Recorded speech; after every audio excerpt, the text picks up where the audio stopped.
Akkam jirtu faamilii nagaan waaqayyoo manaa fi kallattii jirtanitti isiniif haa ta'u. Egaa akkuma beekamu jijjiirraa maallaqaa karaa ethio blak markeetti yookaan gabaa gurraachaa yookaan hawalaa isa jedhamuun akkasuma karaa baankiitiin illee holmaa sharafaa guyyaa hundayyuu qabadee dhufaa jechuudha. Holmaa sharafaa yookaan jijjiirraa maallaqaa jechaadha. Karaa ethio blak markeettiin akkuma jedhe karaa baankiitiin illee jechaadha. Egaa akkuma beekamu guyyaa kaleessaarree karaa baankota keessaa baankii hawaashiniin biyyoota naannoo biyyoota shaniin qabadee dhufee jechuudha. Guyyaa har'aa immoo bakki kajareen baankii dashaniinanii biyyoota shanii qabadee dhufee jira jechuudha. Salphumatti karaa ethio blak markeettiin akkuma beekamu biyyoota 20 jechuudha. Karaa baankii dashaniin immoo biyyoota shanii jechaadha. Egaa akkuma beekamu guyyaa har'aa karaa ethio blak markeettiin immoo dabaleetu jira jechuudha. Salphumatti biyyoonni hundumtuu dabalanii jiru jechuudha. Birrii Yemenii fi birrii Paakistaanii fi birrii Hindiirraan kan hafe biyyoonni kun dabalanii jiru jechuudha. Fakkeenyaaf 20 kana keessa 17 dabalanii jiru jechuudha. Biyyoota 3 qofaa jechuudha kan hin daballee birrii Hindii, birrii Paakistaanii fi birrii Yemenii jechuudha. Isaan kun baay'ee xiqqoo waan ta'aniif yoo dabalanillee hangamuu hin dabalanii yoo hir'isanillee hangamuu hin hir'isanii jechuudha. Kanarraan kan hafe biyyoonni hundumtuu dabalanii jiru jechaadha. Egaa warroonni mana kanaaf immoo maatii taatanis subscribe godhaa. Share laayikii godhaa jira keessattuu subscribe laayikii hin dagatinaa laayikii godhaa jechuudha. Laayikii godhaa subscribe yoo isinitti tole immoo share godhaa godinyoota keessanillee share godhaa sinin jedha.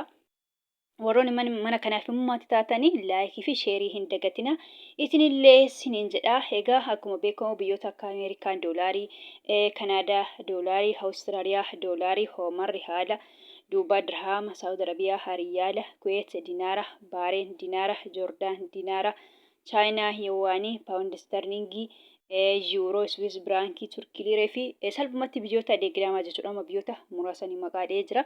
Biyyoota 20 jechuudha. Karaa baankiitiin akkuma jedhe baankii dashanii guyyaarraa biyyoota 5 kanneen akka Ameerikaan doolaarii, Dubai dirham, Saudi Arabia riyala, pound sterling fi yuuroodha jechuudha. Salphumatti biyyoota 5 jechuudha. Akkuma jedhe guyyaarraa karaa ethio blak markeettiin dabaleetu jira jechaadha. Amma salphumatti guyyaa hundayyuu Ameerikaa doolarii irraa hin kaa'u guyyaa har'aarra akkasuma Ameerikaa doolarii irraa hin kaa'u jechuudha. Ameerikaa doolariin guyyaa har'aa karaa ethio blak markeettiin birrii 100 fi birrii 82 fi saantiba 82 jechuudha. Dhugaa dubbachuu fi dabaleetu jira jechuudha. Salphumatti Ameerikaa doolariin dabalee jira jechuudha. Akkasuma immoo Ameerikaa doolariin immoo karaa baankii dashaniin jechaadha. Akkuma jedhe birrii 100 birrii 58 fi saantiba 89 jechaadha. Karaa baankii dashaniin jechaadha. Ameerikaa doolariin tokko jechaadha. Kan itti aanu Kanaadaadha. Kanaadaa doolariin tokko karaa ethio blak markeettiin jechaadha. Birrii 100 birrii 28 fi saantiba 96. Awustiraaliyaa doolariin jechaadha. Karaa ethio blak markeetti yookaan gabaa gurraachaan jechaadha. Birrii 100 birrii 26 fi saantiba 90. Kan itti aanu hoomarri haalli karaa ethio blak markeetti yookaan gabaa gurraachaan birrii 400 fi birrii 75 fi saantiba 42. Dubai dirhamiin karaa ethio blak markeettiin birrii 49 fi saantiba 77 jechaadha. Birriin Dubai guyyaa har'aa jechaadha. Akkasuma immoo Dubai dirhamiin jechaadha. Karaa baankii dashaniin jechaadha. Akkuma dura dubbadhe birrii 46 fi saantiba 08.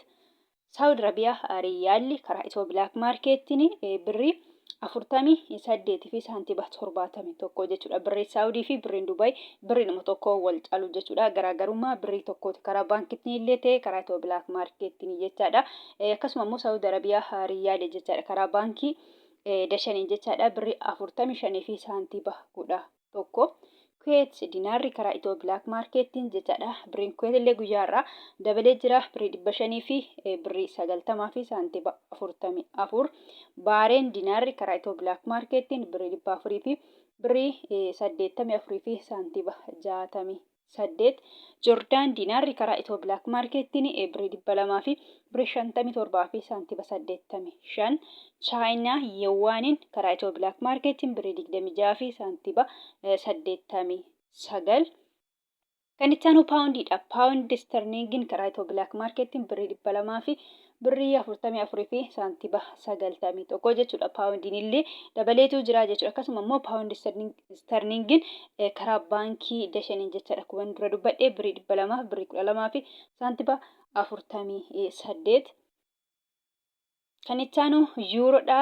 Yuuroon karaa ethio blak marketiin birrii 200 fi birrii 9 fi saantiba 07. Akkasuma immoo yuuroon jechaadha karaa baankii dashaniin birrii 100 fi birrii 87 fi saantiba 24. Koronaan karaa ethio blak marketiin birrii 18 fi saantiba 90. Kan itti aanu Swiss Brankidha. Swiss Brankin karaa ethio blak marketiin birrii 200 fi birrii 26 saantiba 53. Turkii liireen karaa ethio blak marketiin birrii 3 fi saantiba 90. Egyptian paawundii yookaan birrii Egyptii tokko karaa ethio blak marketiin birrii 3 fi saantiba 68. Israa'el shekeliin karaa ethio blak marketiin birrii 60 fi saantiba 57. Yemen rihaalli karaa ethio blak marketiin 0 saantiba 77. Hindi ruupiin karaa ethio blak marketiin birrii 1 fi saantiba 91 jechuudha. Birriin hindillee guyyaa kaleellee kanuma ture jechuudha. Birriin hindi akkuma jedhe biyyoonni 3 jechaadha. Kan itti aanu Paakistaan ruupiin karaa ethio blak marketiin 0 saantiba 65 jechuudha. Kunillee kanuma ture jechaadha. Egaa salphumatti guyyaa har'aa karaa ethio blak marketiin dabalaniitu jiru jechuudha. Biyyoon hunduu dabalaniitu jiru. Akkuma jedhe biyyoota 3 bichaadha jechuudha. Birrii Hindii, birrii Yemen, birrii Paakistaanii jechuudha. Biyyoota 3 jechuudha. Kanarraan kan hafe biyyoonni 17 dabalaniitu jiru jechuudha. Karaa ethio blak marketiin dhugaa dubbachuu fi dabalee jira. Kan kaleerraa dabaleetu jira jechaadha. Egaa kan biraa immoo kanan jechuu barbaadu warroonni Joordaanii fi Beerut yookaan Libneen jirtan jechaadha. Fakkeenyaaf birriin biyya Joordaanii diinaara jedhama jechuudha. Warroonni mana madaa'ii jirtan immoo diinaara biyya sanii osoo hin taane doolaarii fudhattu jechuudha. Beerut yookaan Libneen illee akkasuma. Birriin biyya Beerutii paawundii jedhama. Paawundiin Beerutii immoo yookaan Libneenii jechaadha. Paawundoota keessaa baay'ee xiqqoodha jechuudha. Baay'ee xiqqoodha. Akka birrii Yemen akka birrii Paakistaanii jechuudha. Salphumatti birrii Itoophiyaatii gadi birrii Itoophiyaatu caalaa jechuudha. Birrii Libneen yookaan kan Beerutii jechaadha. Egaa isinillee gabaabumatti birrii biyya sanii osoo hin taane doolaarii fudhattu jechuudha. Doolaariin immoo hedduutu jira. Fakkeenyaaf doolaara 3 maqaadee jira. Ameerikaa doolaarii, Kanaadaa doolaarii, Awustiraaliyaa doolaarii jedhanii jiran. Ani maqaa saniin illee doolaariin hedduutu jiru jechuudha. Akkuma diinaarri hedduun jiran, yuuroon illee akkasuma, paawundiin illee akkasuma jechuudha.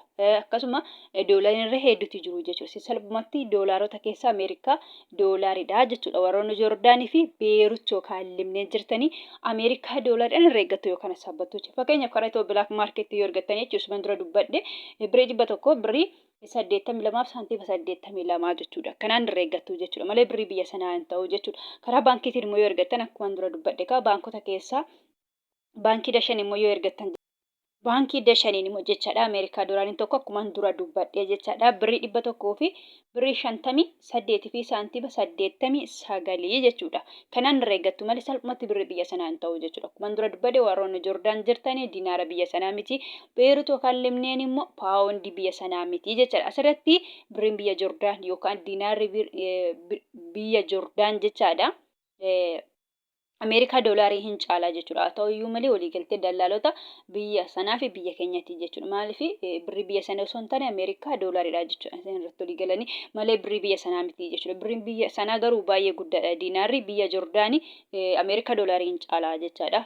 Salphumatti isin doolaarii Ameerikaatiin irra eeggattu malee birrii biyya sanaa yookaan diinaara biyya sanaa miti jechaadha. Egaa gabaabumatti viidiyoon kanarraa kana fakkaata. Viidiyoo birootiin hanga walitti deebinutti nagaan naaf tura.